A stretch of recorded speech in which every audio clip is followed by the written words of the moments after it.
जय श्री कृष्णा दोस्तों, राधे राधे। आप सभी का एक बार फिर से स्वागत है हमारे चैनल ईशा भक्ति व्लॉग्स में।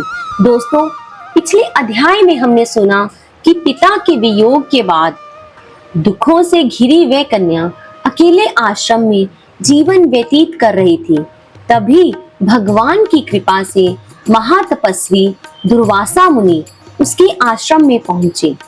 उस दुखी कन्या ने श्रद्धा, सेवा और विनम्रता के साथ उनका स्वागत किया और अपने हृदय का सारा दुख उनके सामने व्यक्त किया। उसकी करुणा भरी बातें सुनकर दुर्वासा मुनि का हृदय भी दया से भर उठा और वे उसके जीवन के दुखों को दूर करने के लिए उपाय के बारे में विचार करने लगे। लेकिन अब आगे क्या होगा? क्या दुर्वासा मुनि उस कन्या को कोई दिव्य उपाय बताएंगे? क्या उसके जीवन का अंधकार अब समाप्त होने वाला है?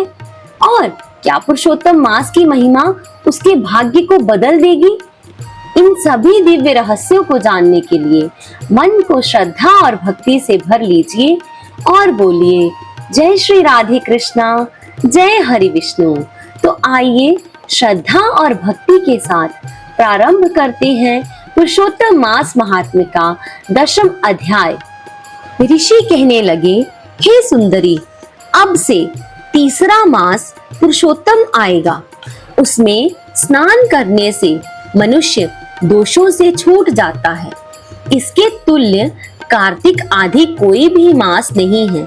सब मास तथा पक्ष और भी जो पर्व हैं पुरुषोत्तम मास की 16वीं कला के बराबर भी नहीं है। 12,000 वर्ष गंगा में स्नान करने से जो फल मिलता है और सिंह के बृहस्पति में गोदावरी गंगा में स्नान करने से जो फल मिलता है, वही फल कहीं भी पुरुषोत्तम मास में एक बार स्नान करने से प्राप्त हो जाता है।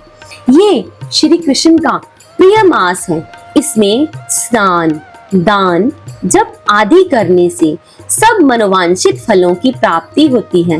इसलिए तुम भी पुरुषोत्तम मास की सेवा करो।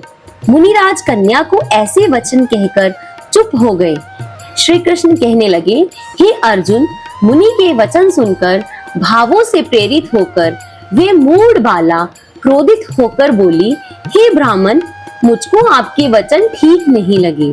माघ आदि मास किस प्रकार थोड़ा फल देने वाले हैं और कार्तिक आदि मास को कैसे कम कहते हो? क्या सेवा किया हुआ विशाख मास इच्छित फल नहीं देता? ये तो मल मास सब कर्मों में निंदित है। हे मुने, सूर्य संक्रांति से रहित मल मास आप कैसे श्रेष्ठ कह सकते हैं? इस प्रकार क्रोध से कहे गए ब्राह्मण की पुत्री के वचनों को सुनकर ऋषि का शरीर जलने लगा और क्रोध से नेत्र लाल हो गए, परंतु फिर भी मित्र की कन्या को श्राप नहीं दिया और सोचने लगे कि ये कन्या मूर्ख है, अपने हित अहित को नहीं जानती। पुरुषोत्तम का महात्म्य जो बड़े बड़े ज्ञानी भी नहीं जानते, तो कम बुद्धि वाले पुरुष और कन्याएं कैसे जान सकती हैं? और ये बिना पिता की कन्या दुख रूपी अग्नि में सुलगती हुई मेरे अत्यंत उग्र श्राप को कैसे सहन कर सकेगी?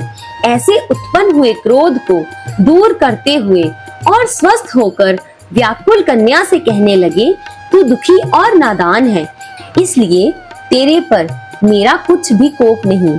जैसा तेरे निर्भाग्य मन में हो वैसा ही कर, और भी जो कुछ होने वाला है सो सुन। मैं कहता हूँ, तूने जो पुरुषोत्तम मास का अनादर किया है, इसका फल इस जन्म या अगले जन्म में अवश्य होना चाहिए। क्योंकि तेरा पिता मेरा मित्र था, इसलिए तुझको श्राप नहीं देता हूँ कि तू बालिका है और अपने शुभ और अशुभ को नहीं पहचानती। तेरा कल्याण हो, मैं तो नारायण की सेवा में जाता हूँ।